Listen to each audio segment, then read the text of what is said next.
Учиться в институте интересно. Сложно, но интересно. И я очень рада тому, что смогла хорошо сдать ЕГЭ по русскому языку, математике и обществознанию.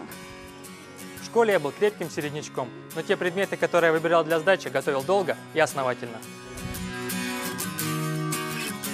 Я понял, что у меня есть 4 ЕГЭ, которые мне надо сдать. По биологии меня подготовили в школе, а по химии я нанял репетитора.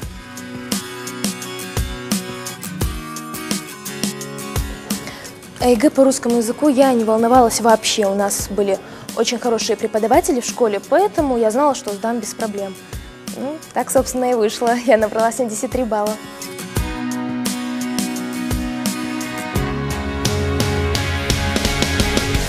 ЕГЭ по биологии готовилась больше всего, честно, очень переживала. Но занимаясь с преподавателями, я поняла, что это мне по силам. Главное – не бояться.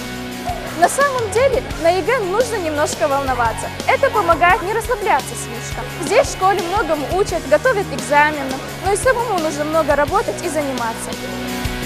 Выпускникам я бы хотела посоветовать приложить все усилия, готовиться по обязательным и профильным предметам. Выбрали нужные предметы и вперед! Занимайтесь, верьте в себя, и у вас обязательно все получится.